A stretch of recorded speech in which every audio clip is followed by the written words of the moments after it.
ഞങ്ങളും ക്രൂശിക്കപ്പെട്ട ക്രിസ്തുവിനെ പ്രസംഗിക്കുന്നു. ദൈവ തിരുനാമത്തിന് മഹത്വം ഉണ്ടാകട്ടെ. യോശുവയുടെ പുസ്തകം 7-ാം അധ്യായം 10-ാം വാക്യം മുതൽ ഏതാനും വാക്യങ്ങൾ നമുക്ക് വായിക്കാം. യോശുവ 7:10 മുതൽ. യഹോവ യോശുവയോട് അരുളിച്ചെയ്തത്, എഴുന്നേൽക്ക, നീ ഇങ്ങനെ സാഷ്ടാംഗം വീണ് കിടക്കുന്നത് എന്തിന്? എഴുന്നേൽക്ക, ദൈവം കൽപ്പിക്കുകയാണ്.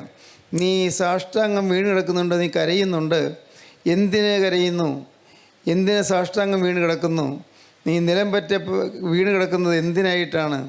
നീ ഇങ്ങനെ സാഷ്ടാംഗം വീണ് കിടക്കുന്നത് എന്തിന്? ഇസ്രായേൽ പാപം ചെയ്തിരിക്കുന്നു. ഇസ്രായേൽ ജനം പാപം ചെയ്തിരിക്കുന്നു. ഞാൻ അവരോട് കൽപ്പിച്ചിട്ടുള്ള എൻ്റെ നിയമം അവർ ലംഘിച്ചിരിക്കുന്നു. ഞാൻ അവരോട് കൽപ്പിച്ചിട്ടുള്ള എൻ്റെ നിയമം ഈ ജനം ലംഘിച്ചിരിക്കുന്നു. അവർ ശപഥാർപ്പിതം എടുത്തിരിക്കുന്നു. അവർ ദൈവത്തിന് വേണ്ടി വേർതിരിക്കപ്പെട്ടത് അവര് അപഹരിച്ചെടുത്തിരിക്കുന്നു. അവർ മോഷ്ടിച്ച് മറവ് ചെയ്ത് തങ്ങളുടെ സാമാനങ്ങൾക്കിടയിൽ അത് വെച്ചിരിക്കുന്നു. അവര് ദൈവത്തിന് വേണ്ടി സമർപ്പിക്കപ്പെട്ടിരുന്നത് എടുക്കരുത് എന്ന് ഞാൻ കൽപ്പിച്ചിരുന്നത് അവരെടുത്തത് മാത്രമല്ല, അവര് അത് മോഷ്ടിച്ചു, മറവ് ചെയ്തു, തങ്ങളുടെ സാമാനങ്ങൾക്കിടയിൽ അത് ഒളിച്ചു വച്ചിരിക്കുന്നു. ഇസ്രായേൽ മക്കൾ ശാപഗ്രസ്തരായി തീർന്നതുകൊണ്ട് ശത്രുക്കളുടെ മുമ്പിൽ നിൽപ്പാൻ കഴിയാതെ ശത്രുക്കൾക്ക് പുറം കാട്ടേണ്ടി വന്നു. നിങ്ങൾ തോറ്റുപോകാൻ കാരണം, നിങ്ങൾ യുദ്ധത്തിന് പോയിട്ട് തോൽക്കാൻ കാരണം, നിങ്ങൾ ദൈവകൽപ്പന ലംഘിച്ചിരിക്കുന്നു, ശാപഗ്രസ്തരായി തീർന്നിരിക്കുന്നു, നിങ്ങൾ ശപിക്കപ്പെട്ടിരിക്കുന്നു. നിങ്ങൾക്ക് ജയം കിട്ടാതിരിക്കുന്ന കാരണം അതാണ്. നിങ്ങൾക്ക് ശാപം വന്നിരിക്കുന്നു. നിങ്ങൾക്ക് ശാപം വന്നതുകൊണ്ട് ശത്രുക്കളുടെ മുമ്പിൽ നിൽപ്പാൻ കഴിയാതെ ശത്രുക്കൾക്ക് നിങ്ങൾ പുറം കാട്ടേണ്ടി വന്നു. ശത്രുക്കളുടെ മുമ്പിൽ നിങ്ങൾ പുറകോട്ട് തിരിഞ്ഞ് ഓടേണ്ടി വന്നു. ശാപം നിങ്ങളുടെ ഇടയിൽ നിന്ന് നീക്കാതിരുന്നാൽ ഞാൻ നിങ്ങളുടെ കൂടെ ഇരിക്കയില്ല. ശാപം നിങ്ങളുടെ ഇടയിൽ നീക്കാതിരുന്നാൽ ഞാൻ നിങ്ങളുടെ കൂടെ ഇരിക്കുകയില്ല. നിങ്ങൾക്ക് വിജയം കിട്ടാത്തതിന് കാരണം, നിങ്ങൾ തൊടുന്നതിനെല്ലാം പരാജയപ്പെടാൻ കാരണമുണ്ട്. നിങ്ങളുടെ മേൽ ചില ശാപങ്ങളുണ്ട്. നിങ്ങൾ കരയേറാൻ നോക്കുന്നെങ്കിലും കരയേറാൻ പറ്റുന്നില്ല. നിങ്ങൾ ജയിക്കാൻ നോക്കുന്നെങ്കിലും ജയം കിട്ടുന്നില്ല. നിങ്ങൾ ഇന്നും ദുഃഖിച്ചും വലഞ്ഞും വിഷമിച്ചും കഴിയുന്നതിന് കാരണമുണ്ട്. ശാപം നിങ്ങളുടെ നടുവിലിരിക്കുന്നു. നിങ്ങൾ ശാപഗ്രസ്തരായി തീർന്നിരിക്കുന്നു. ശാപം നിങ്ങളുടെ ഇടയിൽ നീക്കാതിരുന്നാൽ ഞാൻ നിങ്ങളോട് ഇരിക്കുകയില്ല. നീ എഴുന്നേറ്റ് ജനത്തെ ശുദ്ധീകരിച്ച് അവരോട് പറക. യോശുവയോട് ദൈവം പറയുകയാണ്, നീ എഴുന്നേൽക്ക്. നീ ഇങ്ങനെ വീണ് കിടന്ന് കരഞ്ഞുകൊണ്ട് കിടന്നിട്ട് കാര്യമില്ല. നീ എഴുന്നേൽക്ക്. എന്നിട്ട് ഈ ജനത്തെ ശുദ്ധീകരിക്കുക. അവരുടെ പാപം മാറുന്നുള്ളതായി വഴി എന്താണെന്ന് പറഞ്ഞു കൊടുക്കുക. നീ എഴുന്നേറ്റ് ജനത്തെ ശുദ്ധീകരിച്ച് അവരോട് പറക, നാളത്തേക്ക് നിങ്ങളെ തന്നെ ശുദ്ധീകരിപ്പീൻ. നാളത്തേക്ക് നിങ്ങളെ തന്നെ ശുദ്ധീകരിപ്പീൻ. ഇസ്രായേലേ, ഇതിന് നടുവിലൊരു ശാപമുണ്ട്. ഇസ്രായേലേ, ഇതിന് നടുവിലൊരു ശാപമുണ്ട്. ശാപം നിങ്ങളുടെ ഇടയിൽ നിന്ന് നീക്കിക്കളയും വരെ, ശാപം നിങ്ങളുടെ ഇടയിൽ നീക്കളയും വരെ ശത്രുക്കളുടെ മുമ്പിൽ നിൽപ്പാൻ നിനക്ക് കഴിയുകയില്ല എന്നിങ്ങനെ ഇസ്രായേലിന്റെ ദൈവമായ യഹോവ കൽപ്പിക്കുന്നു. ശാപം നിങ്ങളുടെ ഇടയിൽ നീക്കിക്കളയും വരെ ശത്രുക്കളുടെ മുമ്പിൽ നിൽപ്പാൻ നിങ്ങൾ കഴിയുകയില്ല എന്ന് ഇസ്രായേലിന്റെ ദൈവമായ യഹോവ അരുളി ചെയ്യുന്നു. ദൈവത്തിന് സ്തോത്രം. വളരെ ഗൗരവകരമായ ഒരു വചനമാണ് നാം ഇന്ന് ചിന്തിച്ചു തുടങ്ങുന്നത്. യോശുവ നിലംപറ്റ കിടന്നുകൊണ്ട് കരയുകയാണ്. വന്ന് ഒന്നും കഴിച്ചിട്ടില്ല, ഭക്ഷണം കഴിച്ചിട്ടില്ല, ആഹാരം കഴിക്കണം തോന്നുന്നില്ല. യോശുവ ജനത്തെ നയിച്ചുകൊണ്ടുവന്ന ദൈവപുരുഷനാണ്. ജനത്തെ നയിച്ചുകൊണ്ടുവന്ന ദൈവപുരുഷനായ യോശുവയ്ക്ക് ശാപമില്ല. പക്ഷേ ജനത്തിൻ്റെ ശാപം വന്നിരിക്കുന്നു. ആ ജനത്തെ അങ്ങ് മിസ്രൈമിൽ നിന്ന്, ഈജിപ്തിൽ നിന്ന് പുറപ്പെടുവിച്ചുകൊണ്ട് വരുമ്പോൾ മുതലേ യോശുവ കൂടെയുണ്ട്. അന്ന് മോശയും അഹ്റോനുമാണ് നേതൃസ്ഥാനത്തെങ്കിലും യോശുവ മോശയെ സഹായിപ്പാൻ എപ്പോഴും കൂടെയുണ്ട്.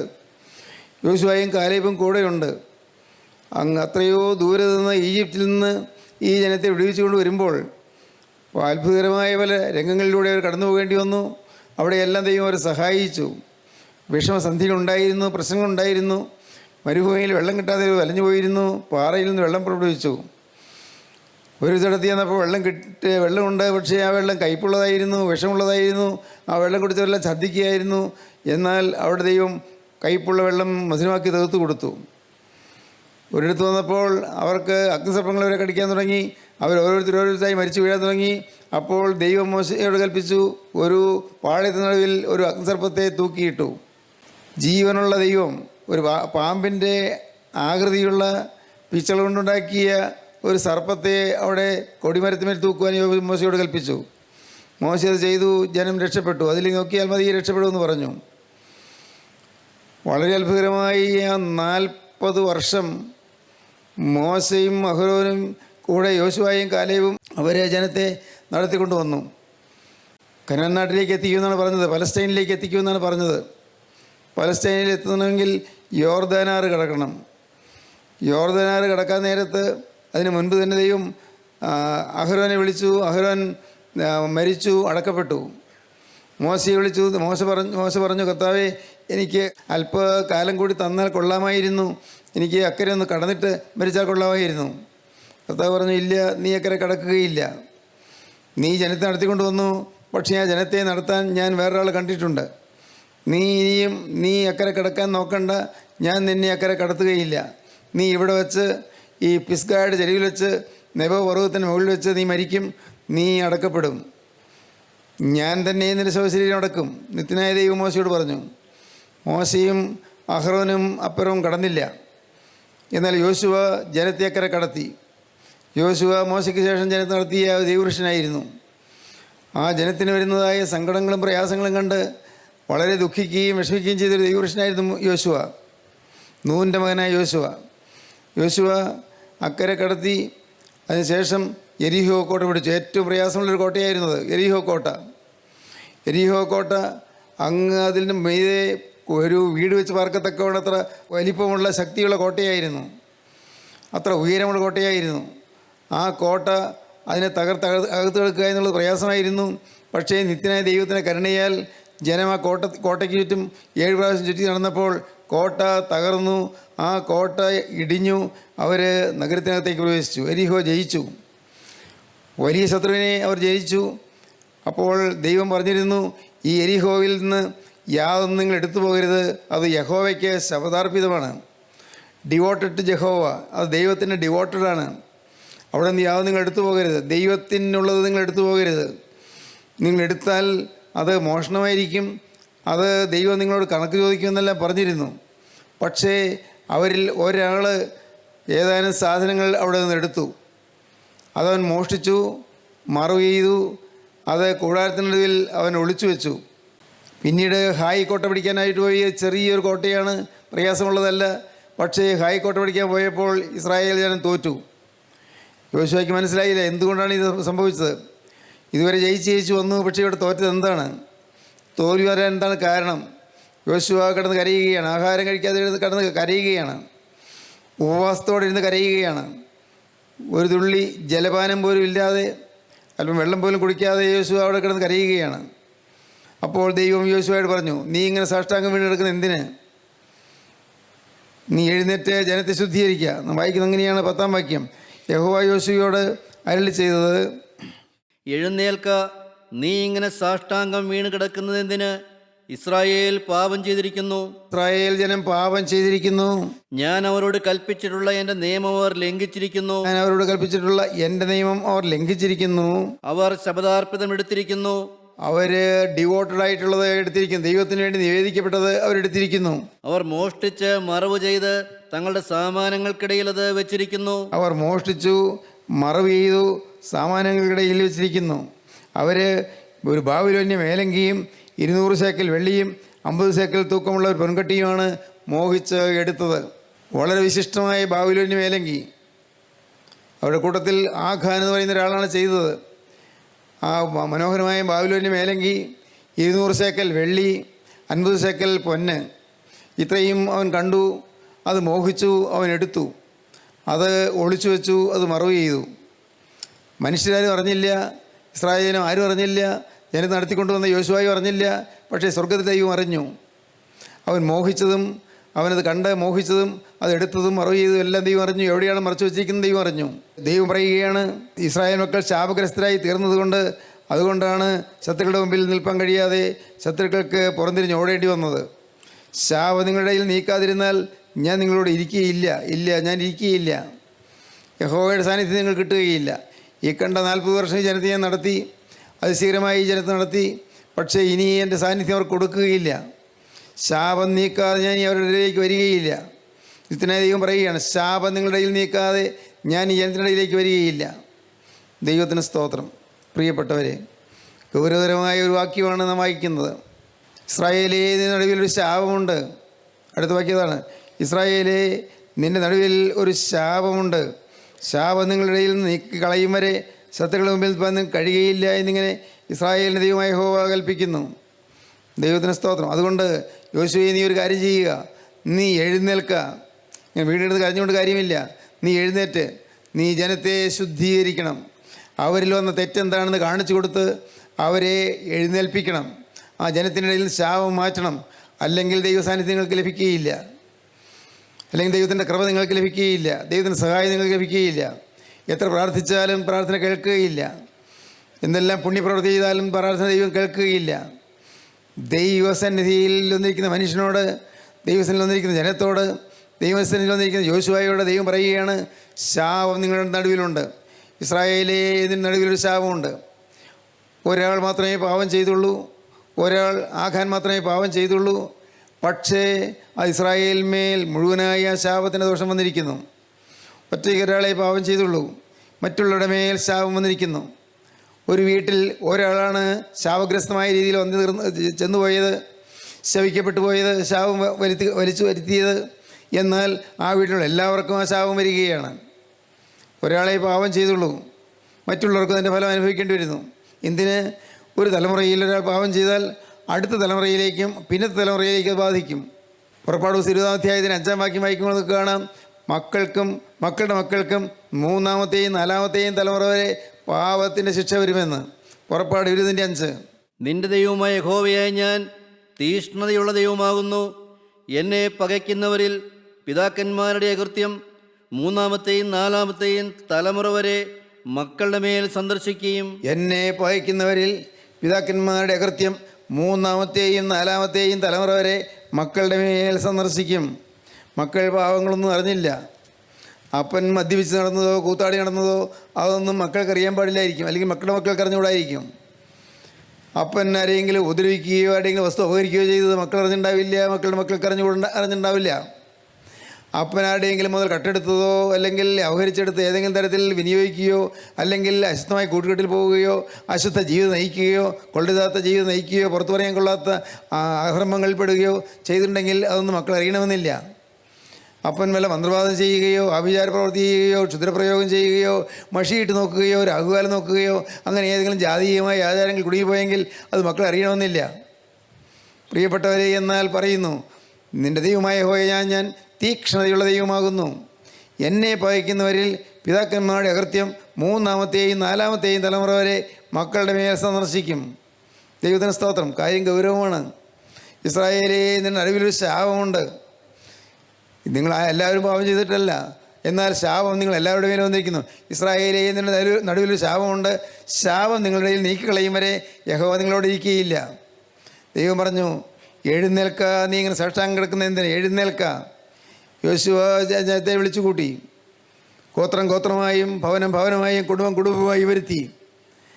അവരോട് ചോദിച്ചു, ആരാണ് തെറ്റ് ചെയ്തത്? ചീട്ടിട്ടു. അവസാനം ചീട്ട് വന്നു വീണത് ആഖാൻ എന്ന് പറയുന്ന ഒരാൾക്കാണ്. ആഖാൻ ഗോത്രം ഗോത്രമായി ചീട്ടിട്ടു, കുടുംബം കുടുംബമായി ചീട്ടിട്ടു. അവസാനം ആഖാൻ എന്ന് പറയുന്ന ഒരാൾക്ക് ചീട്ട് വീണു. യോശുവയുടെ മുമ്പിലേക്ക് ആഖാനെ കൊണ്ടുവന്നു. കഷ്ടം. ശാപമുണ്ട് എന്ന് കേട്ടപ്പോൾ ആഖാൻ ഓടി വരാമായിരുന്നു. ശാപം നിങ്ങളുടെ ഇടയിൽ ഉണ്ടെന്ന് പറഞ്ഞപ്പോൾ, അയ്യോ ഞാനാണ് ഉത്തരവാദി, ഞാനാണ് തെറ്റ് ചെയ്തത്, എന്നോട് ക്ഷമിക്കണമേ എന്ന് പറഞ്ഞ് യോശുവയുടെ മുമ്പിൽ ഒന്ന് വീഴാമായിരുന്നു. എങ്കിൽ അപകടം വരില്ലായിരുന്നു. തെറ്റുപറ്റി എന്ന് ശാപം ഉണ്ടായെന്ന് മനസ്സിലായപ്പോൾ വ്യക്തമായും ആ ശാപത്തിന് കാരണക്കാരൻ ഞാനാണെന്ന് ആഖാൻ പറഞ്ഞ് മനസ്സിലായി. പക്ഷേ ആഖാൻ അതെല്ലാം മറച്ചു വെച്ചുകൊണ്ടിരുന്നു. നിത്യനായ ദൈവം എല്ലാം കാണുന്നെന്ന് ആഖാൻ അറിഞ്ഞില്ല. എല്ലാം കാണുന്നൊരു ദൈവമുണ്ട്. പ്രിയപ്പെട്ടവരെ, നമ്മുടെ ചിന്തകൾ കാണുന്നൊരു ദൈവമുണ്ട്, നമ്മുടെ വിചാരഗതികൾ കാണുന്നൊരു ദൈവമുണ്ട്, നമ്മുടെ പ്രവൃത്തികൾ കാണുന്നൊരു ദൈവമുണ്ട്, നമ്മുടെ വാക്കുകൾ കേൾക്കുന്നൊരു ദൈവമുണ്ട്. മനുഷ്യർ പറയുന്ന ഏത് നിസ്സാര വാക്കിനും ന്യായവിധി ദിവസത്തിൽ കണക്ക് ബോധിപ്പിക്കേണ്ടി വരും. നിസ്സാര വാക്ക്. നാം ആരോടെങ്കിലും ചീത്തയായി പറഞ്ഞത്, ഒരുപക്ഷേ ഭാര്യയെ തരതാഴ്ത്തി കണ്ടത്, മക്കളെ തുച്ഛീകരിച്ചത്, മക്കളെ പുച്ഛിച്ചത്, അല്ല അപ്പനെ പുച്ഛിച്ചത്, അപ്പനെ പരിഹസിച്ചത്, എന്തെല്ലാം നാം കോപിഷ്ഠരായിട്ട് എന്തെല്ലാമോ വരുത്തി കൂട്ടിയത്, പറഞ്ഞു പോയത്, എല്ലാം ശാപകരമായ കാര്യങ്ങളാണ്. ശാപം നിങ്ങളുടെ ഇടയിൽ നീക്കാതെ ഞാൻ നിങ്ങളുടെ കൂടെ ഇരിക്കുകയില്ല. ആഖാൻ ഓടി വരാമായിരുന്നു. പക്ഷേ ചീട്ട് വീണതിന് ശേഷമാണ് അവൻ ഓടി വന്നത്. അവൻ പിടിക്കപ്പെടുന്നതിന് ശേഷമാണ് അവൻ ഓടി വന്നത്. പിടിക്കപ്പെടുന്നതിന് മുൻപ് നാം ഏറ്റു പറയണം. പിടിക്കപ്പെടുന്നതിന് മുൻപ് നാം പാവം ഏറ്റു പറയണം. ആരും നമ്മെ പിടികൂടുന്നതിന് മുൻപ്, ദൈവത്തിന് മുൻപ് ചെല്ലുന്നതിന് മുൻപ് നാം പാവം ഏറ്റു പറഞ്ഞുകൊള്ളണം. ഒരു ദിവസം നാം എല്ലാവരും ദൈവസന്നിധിയിൽ നിൽക്കേണ്ടതാകുന്നു. കൊരിന്ത്യർക്ക് എഴുതിയ 2-ാമത്തെ ലേഖനം 5-ാം അധ്യായം 9-ാം വാക്യം വായിക്കാം. അവനവൻ ശരീരത്തിലിരിക്കുമ്പോൾ, 2 കൊരിന്ത്യർ 5:9. അവനവൻ ശരീരത്തിലിരിക്കുമ്പോൾ ചെയ്തത് നല്ലതാകിലും തീയതാകിലും അതിന് തക്കവണ്ണം പ്രാപിക്കേണ്ടതിന് നാം എല്ലാവരും ക്രിസ്തുവിന്റെ ന്യായാസനത്തിന് മുമ്പാകെ വെളിപ്പെടേണ്ടതാകുന്നു. ന്യായാസനമുണ്ട്, ഒരു ന്യായവിധിയുണ്ട്. ഇന്നതെല്ലാം നമുക്കൊരു കളിയാണെന്നേ തോന്നുകയുള്ളൂ. ഒരു സാമാന്യം എല്ലാവർക്കും തന്നെ ഇതൊന്നും അങ്ങ് വിശ്വസിക്കാൻ തോന്നുന്നില്ല. മരണശേഷം ഒരു നിത്യതയുണ്ട്. എൻ്റെ പ്രിയ സഹോദരങ്ങളെ, ഞാനും അതേ നിങ്ങളും അതേ ഒരു ദിവസം മരിക്കുമല്ലോ, അത് സംശയമില്ലല്ലോ. എന്നാൽ ഒരിക്കൽ മരിക്കുകയും പിന്നെ ന്യായവിധിയും മനുഷ്യർക്ക് നിയമിച്ചിരിക്കുന്ന വേദപുസ്തകം പറയുന്നു. ഒരിക്കൽ മരിക്കുകയും പിന്നെ ന്യായവിധിയും. ഒരു ന്യായവിധിയുണ്ട്, വ്യക്തമാണ്. നാം ഓരോരുത്തരും ന്യായാസനത്തിനുമായി നിൽക്കേണ്ടി വരും. നീതി ന്യായാധിപതിയായ ക്രിസ്തുവിൻ്റെ മുമ്പാകെ നാം ചെന്ന് നിൽക്കേണ്ടി വരും. അന്ന് സ്വർലോകരുടെയും ഭൂലോകരുടെയും അധോലോകരുടെയും മുഴങ്കാലൊക്കെയും യേശു ക്രിസ്തുവിൻ്റെ പാദപീഠത്തിലൊന്ന് മുട്ടുമടക്കും. പ്രിയപ്പെട്ടവരെ, ഞാനും നിൽക്കും, നിങ്ങളും നിൽക്കും, ആർക്കും ഒഴിഴില്ല. അന്ന് ഓരോരുത്തരും അവരവരെക്കുറിച്ച് ദൈവത്തിൻ്റെ പുസ്തകത്തിൽ എഴുതിയിരിക്കുന്ന ഒത്തവണ്ണം ന്യായവിധി ഉണ്ടാകും. എല്ലാം എഴുതി വച്ചിട്ടുണ്ട്. പ്രത്യേകിച്ച് ആരും എഴുതാനിരിക്കേണ്ട. അത് സ്വാഭാവികമായും സ്പോണ്ടേനിയസായി ഓട്ടോമാറ്റിക്കായി അത് റെക്കോർഡഡാണ്. അത് റെക്കോർഡ് ചെയ്ത് വയ്ക്കുകയാണ്. ദൈവത്തിന് സ്തോത്രം. നാം അറിയുന്നില്ല അമ്മായിയമ്മ പോരുണ്ടാക്കുമ്പോൾ അത് കണക്ക് പറയേണ്ടി വരുമെന്ന് നാം അറിയുന്നില്ല. അമ്മായിയമ്മയെ ഉപദ്രവിക്കുകയും അമ്മായിയമ്മയെ ഒറ്റപ്പെടുത്തുകയും ചെയ്യുമ്പോൾ അതും കണക്ക് പറയേണ്ടി വരുമെന്ന് ഈ മോൾ അറിയുന്നില്ല. അപ്പനെ പരിഹസിക്കുകയും അമ്മയെ അനുസരിക്കാതിരിക്കുകയും ചെയ്യുമ്പോൾ ഇത് ന്യായവിധിയിൽ ചെല്ലേണ്ടി വരുമെന്ന് അറിയുന്നില്ല. ഇന്ന് വചനം കേൾക്കുമ്പോൾ നമുക്ക് നല്ല സമയം കിട്ടിയിരിക്കുകയാണ്. നമുക്ക് അനുദപിച്ച് ദൈവത്തോട് പറയാം, കർത്താവേ ക്ഷമിക്കണമേ, എൻ്റെ കർത്താവേ തെറ്റുപറ്റിപ്പോയതിനോട് ക്ഷമിക്കണമേ. നമുക്ക് ദൈവത്തോട് പറയാം, ഇത് നല്ല സമയമാണ്. നമ്മുടെ ജീവിതത്തിൽ നിന്ന് പോയി അനേകം പാപങ്ങൾ എന്തെല്ലാമാണ് വരുത്തിക്കൂട്ടി വെച്ചത്, ശാപകരമായി എന്തെല്ലാമാണ് വന്നുപോയത്. കൊലപാതകം ചെയ്തവരില്ലേ, കൊലപാതകത്തിന് കൂട്ടുകൂടിയവരില്ലേ, അനേകർക്ക് നഷ്ടം വരുത്തിയവരില്ലേ, അനേകർക്ക് ദ്രോഹം ചെയ്തവരില്ലേ, മറ്റുള്ളവർ ഉപദ്രവിച്ചവരില്ലേ, മറ്റുള്ളവർക്ക് ഏതെങ്കിലും തരത്തിൽ അപമാനം വരുത്തിയവരില്ലേ, ഇല്ലാത്തത് പറഞ്ഞുണ്ടാക്കി അപവാദം പറഞ്ഞു വരുത്തിയവരില്ലേ, പരദൂഷണം പറഞ്ഞവരില്ലേ, അതിന് വാവിഷ്ടാണെന്ന് പറയും, വാവിഷ്ടാണക്കാരില്ലേ, പരദൂഷണം പറഞ്ഞിട്ടില്ലേ ഇല്ലേ? ചിന്തിച്ച് നോക്കൂ, എന്തെല്ലാം തരത്തിലുള്ള വൈരാഗ്യങ്ങളാണ് ഹൃദയത്തിലുണ്ടായിരുന്നത്, ഏതെല്ലാം പകയും വിദ്വേഷമാണ് ഉണ്ടായിരുന്നത്, ഏതെല്ലാം ദുശ്ശീലങ്ങൾക്കാണ് അടിമയായിരുന്നത്. ചീത്ത പടങ്ങൾ കണ്ട് രസിച്ചിട്ടില്ലേ? ബ്ലൂ ഫിലിം എന്നൊക്കെ പറയുന്ന പടങ്ങൾ, ചീത്ത പടങ്ങൾ കണ്ട് രസിച്ചിട്ടില്ലേ? പ്രിയപ്പെട്ടവരെ, ഭാഗ്യവശാൽ ഞാൻ ബ്ലൂ ഫിലിം കണ്ടിട്ടില്ല, എന്താണെന്ന് എനിക്ക് അറിയാൻ പാടില്ല. പക്ഷേ ചിലർ എൻ്റെ ഇടയ്ക്ക് വന്ന് പാവം ഏറ്റു പറഞ്ഞപ്പോൾ അപ്പോഴാണ് ഞാൻ അറിയുന്നത് ബ്ലൂ ഫിലിം എന്ന് പറഞ്ഞൊരു പരിപാടി ഉണ്ട് എന്ന്. എന്നാൽ അത് കാണണമെന്ന് എനിക്ക് തോന്നിയിട്ടില്ല, കാണാൻ ഞാൻ നോക്കിയിട്ടുമില്ല. കമ്പ്യൂട്ടറും ഇൻ്റർനെറ്റും എല്ലാം എനിക്കുണ്ട്, പക്ഷേ ഞാൻ അതിലേക്കൊന്ന് കടന്നു നോക്കാൻ തോന്നിയിട്ടില്ല. ദൈവത്തിന് സ്തോത്രം. പ്രിയപ്പെട്ടവരെ, ബ്ലൂ ഫിലിംസ്, ചീത്ത പടങ്ങൾ, ചീത്ത കാസറ്റുകൾ, ചീത്ത സംസാരങ്ങൾ, ചീത്ത ബന്ധങ്ങൾ, പുറത്തു പറയാറിക്കുന്നതായ വെറുക്കപ്പെട്ടവയായ ചില ബന്ധങ്ങൾ, ലജ്ജാകരമായ ചില ജീവിതങ്ങൾ ഇല്ലേ? ചിന്തിച്ച് നോക്കൂ. എല്ലാം കണക്ക് പറയേണ്ടി വരും. ഇന്ന് നമുക്ക് വേണമെങ്കിൽ അനുഭവിക്കാം. ഇന്ന് അനുഭവിച്ചാൽ കേൾക്കാൻ ക്രിസ്തുവിൻ്റെ സ്നേഹമുണ്ട്. ഇന്ന് അനുഭവിച്ചാൽ നിങ്ങൾ സ്വീകരിക്കാൻ ക്രിസ്തുവിൻ്റെ കൃപയുണ്ട്. കൃപയുടെ വാതിൽ തുറന്നു വെച്ചിരിക്കുകയാണ്. ആരെയും സ്വീകരിക്കാൻ ആ വാതിൽ തുറന്നു വെച്ചുകൊണ്ട് കർത്താവ് മാടി വിളിക്കുകയാണ്, വരൂ വരൂ, അകത്തേക്ക് വരൂ എന്ന് പറഞ്ഞ് വിളിക്കുകയാണ്. തിരുവിലാവ് തുറന്നിരിക്കുന്നു. ഈ തിരുഹൃദയത്തിലേക്ക് നിങ്ങൾ ഓടി വന്ന് കയറുവീൻ. ഇവിടെ നിങ്ങൾക്ക് രക്ഷയുണ്ട്, ഇവിടെ നിങ്ങൾക്ക് അഭയമുണ്ട്. ഇത്രയും കാലം കരടിയായി ജീവിച്ചതാണെങ്കിലും, ഇത്രയും കാലം സിംഹമായി ജീവിച്ചതാണെങ്കിലും, ഇത്രയും കാലം പുള്ളിപ്പുലിയായി ജീവിച്ചതാണെങ്കിലും, ഇത്രയും കാലം ചെന്നായി ജീവിച്ചതാണെങ്കിലും, വരൂ, ഇതാ ഈ പെട്ടകത്തിനകത്ത് സ്ഥാനമുണ്ട്.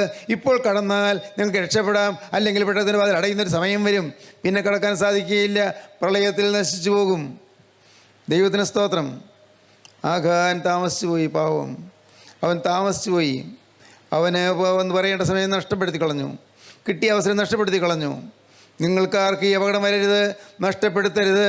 നിങ്ങളുടെ കിട്ടിയ സമയം ഇത് മനോഹരമായ സമയമാണ്, അനുഭവിക്കാനുള്ള സമയമാണ്, ഇത് യാചിക്കേണ്ടും സമയമാണ്, മോചിക്കും നാഴികയാണ്.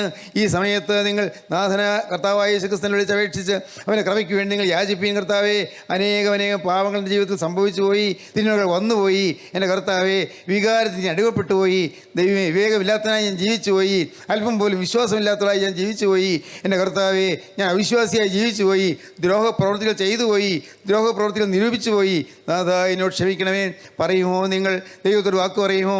ഇപ്പോൾ നിങ്ങൾക്ക് പറയാം, എൻ്റെ കർത്താവേ, എന്നെ നീ ശുദ്ധീകരിക്കണമേ.